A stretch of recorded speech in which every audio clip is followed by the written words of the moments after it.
민수기 16장에 기록된 이 말씀을 통해서 하나님께서 주시는 은혜를 우리가 함께 나누기를 원합니다.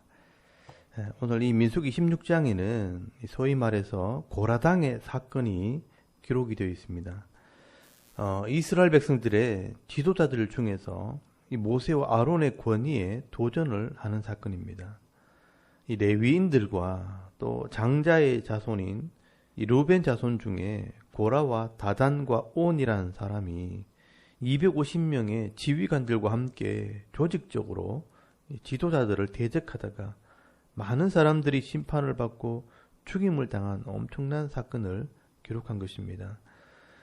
그런데 왜 이런 사건을 여기 기록해 놓았는가? 우리는 그 이유를 알고 이 사건을 보아야 합니다. 이 사건은 민수기 13장에서 14장에 나오는 이 가데스 바네아에서의 정탐꾼 사건의 결과로 일어난 일입니다. 하나님께서 이 가데스 바네아에서 정탐꾼들의 말을 듣고 하나님을 불신했던 이스라엘 백성들을 심판하셨습니다. 그래서 20세 이상의 사람들은 40년 동안 광야에서 다 죽게 될 것이라고 말씀하셨는데, 이 40년 동안 많은 심판이 있었지만 이 모세는 그 중에 중요한 사건 몇 가지만을 기록을 하게 됩니다. 하나님을 불신하고 또 하나님을 믿지 못했던 사람들은 광야에서 이런 심판을 받게 되었다는 것을 말씀을 하게 되는 것입니다. 먼저 이 사건을 일으킨 주동자들을 살펴보면 12지파 중에서 레위 지파 사람들과 또 루벤 지파 사람들이 주동이 되었습니다. 왜 레위 지파와 루벤 지파인가? 여러분, 이 레위 지파는 제사장들이 속해 있는 지파 사람들이고 또 루벤 지파는 장자의 명분이 있었던 지파였습니다. 그런데 이 사람들 중에 믿음이 없는 사람들이 하나님을 두려워하지 않기 때문에 당시 지도자였던 이 모세와 제사장 아론의 권력이 탐이 나서 반역을 일으킨 것입니다.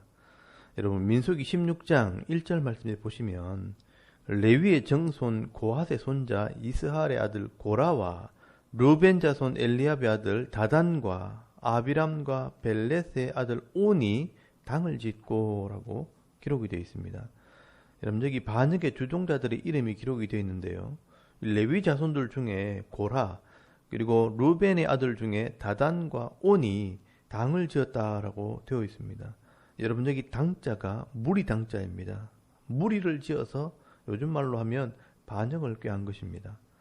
그리고 그 일에 250명의 지휘관들도 동참을 하게 됩니다. 그리고 2절 말씀해 보시면 이스라엘 자손 총회에서 택함을 받은 자, 곧 회중 가운데서 이름 있는 지휘관 250명과 함께 일어나서 모세를 거스르니라 라고 말씀을 합니다. 여러분, 이렇게 많은 사람들을 동원했다는 것은 오랜 시간 동안 여론을 조성하고 또 치밀하게 준비를 했다는 것을 알 수가 있습니다. 그런데 여러분, 이 사람들이 반역을 일으킨 목적이 뭐냐? 바로 이 제사장의 직분을 나눠 가지자는 것입니다. 여러분, 이 제사장의 직분이라는 것은 하나님께서 구별하신 이 아론의 아들들만 제사장이 될 수가 있었습니다. 그래서 이 아론의 아들 엘라살과 이다말이 제사장의 직분을 감당하게 됩니다.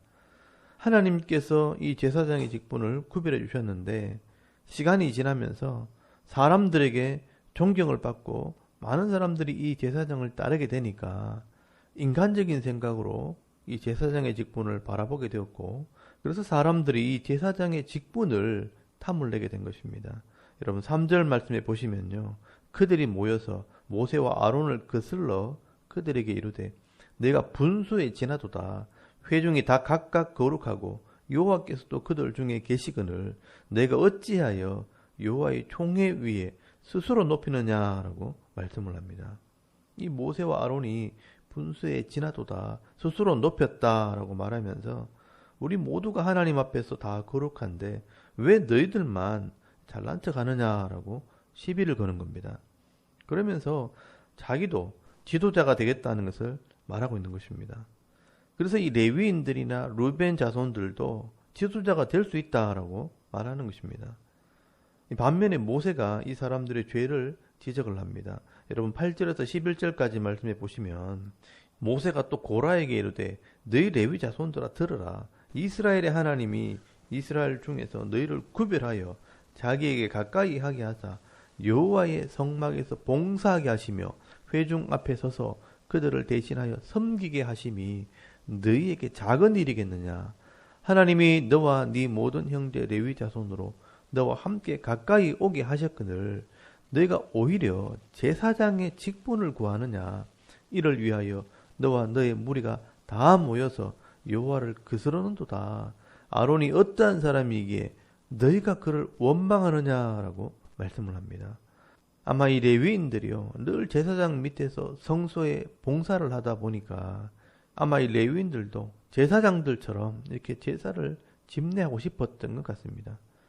그리고 이 르우벤의 아들들도 장자이지만 아무런 권한도 없었습니다.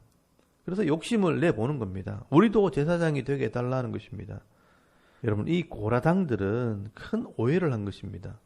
이 제사장의 직분은 백성들의 죄를 속하게 하는 영적인 직분인데 이 사람들은 힘과 권력으로 오해를 한 것입니다.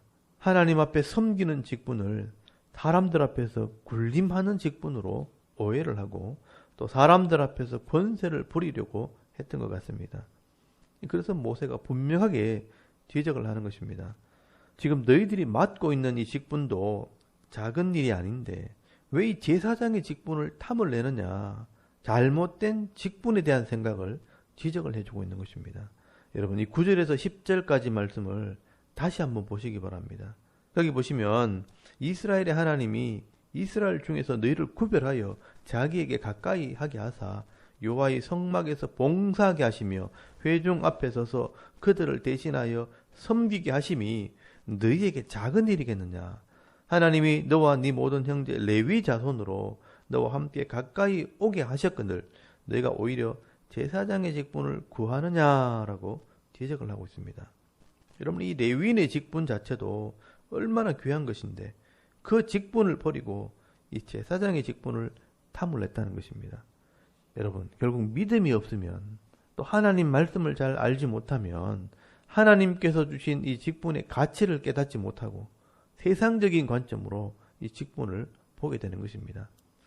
집사보다 안수 집사가 높고 또 안수 집사보다 장로가 높다고 생각을 하는 것입니다.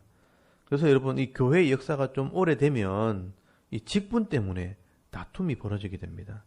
나이가 들면 저절로 직분이 생긴다고 생각을 해서 10년, 20년 이 한 교회 다니시는 분들이 나는 왜 안수 집사 직분 안 주나? 나는 왜 장로 직분 안 주나? 그러면서 다투기도 합니다. 여러분 이게 다 믿음이 없기 때문에 하나님 말씀을 잘 몰라서 일어나는 일들입니다. 여러분 원래 집사라는 말은요. 디아코노스, 먼지를 일으키는 사람, 즉 일꾼, 종이라는 뜻입니다. 그래서 이 직분을 주는 것은 교회 성도들을 섬기고 이 교회 사역을 위해 일하기 위해 직분을 주는 것입니다. 그 외에 개인적인 신앙생활 하는 데는요. 성도라는 직분으로 충분합니다. 그런데 내가 재능이 있고 다른 사람들보다 뛰어난 죄주가 있어서 다른 사람들을 잘 가르칠 수 있으면 하나님께서 훈련을 시키셔서 이 가르치는 직분, 목사의 직분을 주시는 것이고요. 또 은사를 따라서 찬양이나 요리나 운전이나 내가 잘하는 것이 있을 때 이 집사의 직분을 주어서 교회와 성도를 섬기게 하는 것입니다. 그런데 여러분 일도 하지 않고 높은 자리에 앉아서 사람들을 지시하고 잘못된 것을 지적하고 책상에 앉아서 결제만 하기 위해서 이 직분을 받는 것은 이 직분을 잘못 생각하고 있는 것입니다. 여러분 이 고라와 다단과 온처럼 하나님에 대한 믿음도 없고 이 말씀에 대한 믿음이 없으면 이런 세상의 관점을 가지고 다툼을 일으키고 죄를 짓고 또 멸망의 길을 가게 되는 것입니다. 그래서 여러분 13절 말씀에 보시면 그들이 모세를 보고 왕이라고 표현을 합니다. 네가 우리를 적과 꿀이 흐르는 땅에서 이끌어내어 광야에서 죽이려 함이 어찌 작은 일이기에 오히려 스스로 우리 위에 왕이 되려 하느냐라고 말씀을 합니다. 여러분 믿음 없는 사람들은 하나님께서 주신 이 직분을 세상의 권력으로 생각을 하는 것입니다. 그래서 자기들이 왕의 권력을 차지하겠다고 지금 힘으로 밀어붙이는 겁니다. 여러분, 이것은 하나님의 입장에서 볼 때는 제사 제도 자체를 무너뜨리는 것이고요. 또 하나님께서 세우신 영적인 질서 자체를 무너뜨리려고 하는 것입니다. 그래서 이 문제에서는 하나님께서 직접 나서서 이들을 심판을 하게 됩니다. 그런데 아주 특별한 방법으로 이들을 심판을 하게 됩니다. 여러분, 27절에서 33절까지 말씀해 보시면 진짜 특별한 심판의 모습이 기록이 되어 있습니다. 이 사람들은 이 모세나 아론을 통해서 심판하는 것이 아니라 하나님께서 직접 심판하셨다는 것을 보여주시기 위해서 산채로 음부에 던져버리게 됩니다. 여러분, 27절에서 30절까지 말씀해 보시면 하나님께서 먼저 경고를 하십니다. 무리가 고라와 다단과 아비람의 장막 사방을 떠나고 다단과 아비람은 그들의 처자와 유아들과 함께 나와서 자기 장막 문에 선지라. 모세가 이르되 여호와께서 나를 보내사 이 모든 일을 행하게 하신 것이요 나의 임의로 함이 아닌 줄을 이 일로 말미암아 알리라. 그 사람들의 죽음이 모든 사람과 같고 그들이 당하는 벌이 모든 사람이 당하는 벌과 같으면 여호와께서 나를 보내심이 아니거니와 만일 여호와께서 새 일을 행하사 땅이 입을 열어 이 사람들과 그들의 모든 소유물을 삼켜 산채로 스올에 빠지게 하시면 이 사람들이 과연 여호와를 멸시한 것인 줄을 너희가 알리라 라고 말씀을 합니다. 여러분, 여기 잘 보시면요, 하나님께서 일반적인 죽음이 아니라 새로운 일로 이 사람들을 죽이겠다라고 말씀을 하십니다. 이제까지는 듣도 보도 못했던 그런 일이 일어난다는 뜻입니다. 그래서 땅이 입을 벌려서 사람들이 산채로 이 스올, 지옥으로 던져지는 일이 벌어진다는 것입니다. 그래서 여러분 32절에서 33절까지 말씀해 보시면 땅이 그 입을 열어서 그들과 그들의 집과 고라에게 속한 모든 사람과 그들의 재물을 삼키매 그들과 그의 모든 재물이 산채로 스올에 빠지며 땅이 그 위에 덮이니 그들이 회중 가운데서 망하니라 라고 말씀을 하고 있습니다. 여러분, 여기 엄청난 일이 벌어지게 됩니다. 하나님께서 땅을 진동시키셔서 땅이 갈라지면서 그 사람들 전체를 삼켜버렸습니다. 우리 가끔 영화 같은 데 보면 신들이 노하고 저주가 임할 때 땅이 갈라지고 다 무너지지 않습니까? 그런 일들이 실제로 벌어진 것입니다. 그리고 이 고라당의 말을 듣고 함께 반역에 참여했던 이 250명의 지휘관들은 불로 심판을 받게 됩니다. 여러분 35절 말씀에 보시면요, 여호와께로부터 불이 나와서 분향하는 250명을 불살랐더라 라고 말씀을 합니다. 근데 여러분 41절 말씀에 보시면 그 다음 날에 하나님께서 심판하셨다는 것을 믿지 못하던 이 믿음 없는 사람들이 또 이 모세와 아론이 자기 권력의 사람들이 도전한다고 사람들을 죽였다 하면서 하나님을 원망하게 됩니다. 여러분, 이 고라단과 250명의 지휘관들이 심판을 받는 모습을 직접 본 사람들은 알겠지만 이것을 보지 못한 사람들은요, 이상한 소문을 내게 됩니다. 모세와 아론이 자기들을 대적하는 사람들을 죽였다라고 소문을 낸 것입니다. 그래서 이 온 백성들이 또 악한 말로 하나님을 원망을 하게 된 것입니다. 여러분, 결국 이 믿음이 없으면요, 하나님을 경외하기보다는 사람들의 말이나 이 환경에 따라 이리저리 쓸려 다닌다는 것입니다. 그래서 하나님께서 이 이스라엘 백성들에게 전염병을 일으키셔서 그들을 심판하시게 됩니다. 이렇게 전염병으로 죽은 사람이 49절 말씀에 보시면 14,700명이라고 기록을 하고 있습니다. 여러분, 이 고라당의 가족들과 또 250명의 지휘관들과 또 이스라엘 백성들이 14,700명이나 함께 심판을 받게 된 사건이 바로 이 고라당의 사건입니다. 이렇게 하나님의 백성들이 하나님을 믿지 못하게 될 때, 또 불신앙하게 될 때 하나님의 권위에 도전하는 일이 벌어지고 또 이 공동체의 질서를 무너뜨리고 온 백성이 하나님을 원망하게 될 때 하나님의 심판을 받게 되는 일들이 벌어지게 되는 것입니다. 여러분, 이렇게 하나님에 대한 분명한 믿음과 이 말씀에 대한 지식이 없으면 이 사람들의 소리를 듣고 또 주위 사람들의 분위기를 따라서 살아가게 되는 것입니다. 여러분, 이것은 신앙도 아니고 믿음도 아닌 것입니다.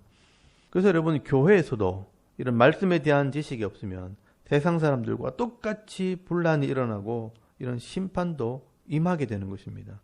그래서 여러분 이런 일들이 결국 역사의 교훈이 되어지게 됩니다. 여러분 신약 성경에 보시면요. 고린도전서 10장 10절에서 11절까지 말씀을 한번 찾아보시기 바랍니다. 거기 보시면 사도 바울이 이 구약 이스라엘 백성들의 이 죄의 모습이 우리에게 영적인 거울이 된다고 말씀을 하게 됩니다.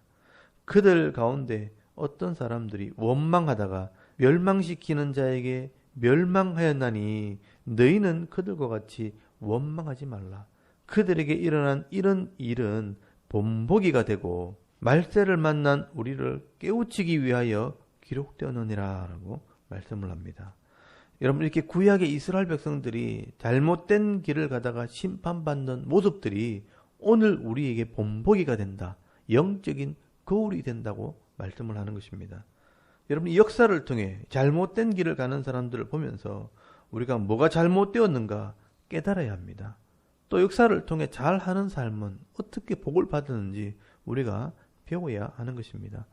한 번뿐인 이 인생은 여러분 유턴이 없습니다. 다시 돌아갈 수 없기에 신중하게 믿음으로 살아야 하고 또 이왕이면 가치 있게 또 의미 있게 행복하게 살아야 하는 것입니다. 여러분 오늘 이 성경에 이런 불신앙과 이 심판의 모습을 기록해 놓은 것은 사도 바울이 말하는 것처럼 우리에겐 영적인 거울이 되어 우리는 이런 심판을 받지 않도록 기록해 놓은 것입니다. 여러분 오늘도 우리 각자에게 은혜와 은사를 따라 내게 주신 직분이 있다면 믿음으로 잘 섬기시고요. 또 하나님께서 내게 주신 이 분복을 받아 누릴 뿐 아니라 다른 사람들에게도 좋은 영향력을 미치며 살아가는 오늘 저와 여러분의 이런 영적인 삶의 모습이 되실 수 있기를 주의 이름으로 축원합니다. 아멘. 우리 잠깐 기도드리겠습니다. 오늘도 겸손하게 내게 주신 직분 잘 섬기는 하나님 백성이 되게 없어서 또 나라와 민족과 교회와 가정을 위해서 기도하시고 또 개인의 기도 제목을 따라 기도하고 오늘 하루 삶을 또 시작할 수 있길 바랍니다. 다 같이 우리 하나님께 한번 기도드리겠습니다. 살아계신 하나님 은혜를 감사합니다. 오늘도 이 아침에 하나님을 예배하기